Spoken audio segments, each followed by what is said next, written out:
الرحمن الرحیم. جناب چیئرمین کمیٹی اتحاد محترم صدر صاحب اور معزز سامعین السلام علیکم. میری طرف سے تمام اہل وطن پاکستانیوں کو جشن آزادی مبارک ہو.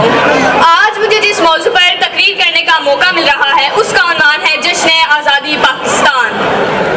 عزت نفس کسی شخص کی محفوظ نہیں, عزت نفس کسی شخص کی محفوظ نہیں, اب تو اپنے ہی نگہبان سے ڈر لگتا ہے. ڈنکے کی چوٹ پہ ظالم کو برا کہتی ہوں, ڈنکے کی چوٹ پہ ظالم کو برا کہتی ہوں, مجھے سولی سے نہ زندانوں سے ڈر لگتا ہے.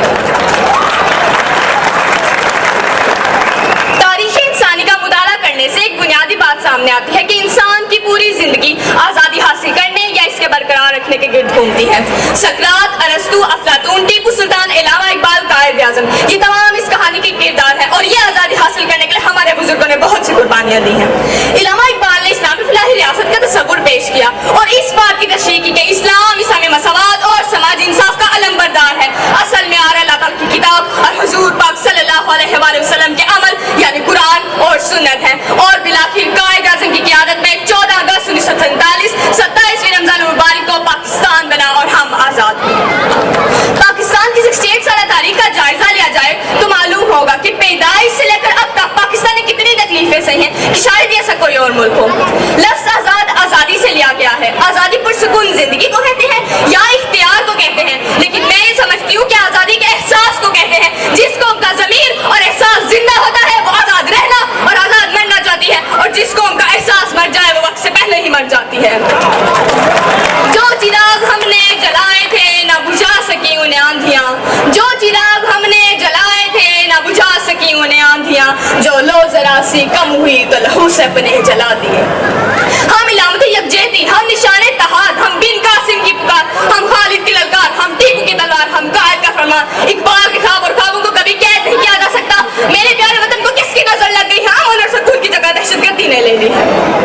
بندوق اٹھتی ہے, گولی چلتی ہے, گولی چلانے والے کی آواز آتی ہے لا الہ الا اللہ. گولی جسم کے پار ہو جاتی ہے تو مرنے والے کی صدا آتی ہے لا الہ الا اللہ.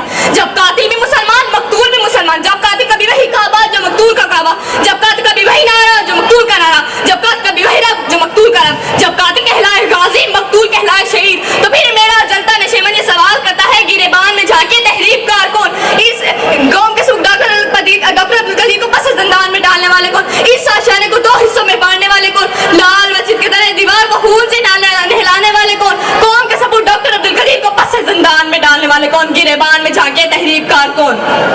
میں کس کے ہاتھ پہ اپنا لہو تلاش کروں, میں کس کے ہاتھ پہ اپنا لہو تلاش کروں, تمام شہر نے پہنے ہوئے ہیں دستانے.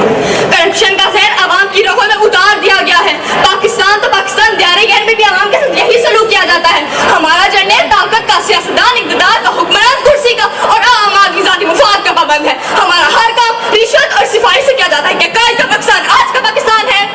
غیرت نہ جانے کیا ہوئی اہل قیادت کی, غیرت نہ جانے کیا ہوئی اہل قیادت کی, وطن کو لوٹتے بھی ہیں, وطن کو ماں بھی کہتے ہیں. پاکستان کا مطلب کیا, پاکستان کا مطلب کیا. And now I will end my speech with the prayer that may Allah forever remind the benefactor and protect our Pakistan.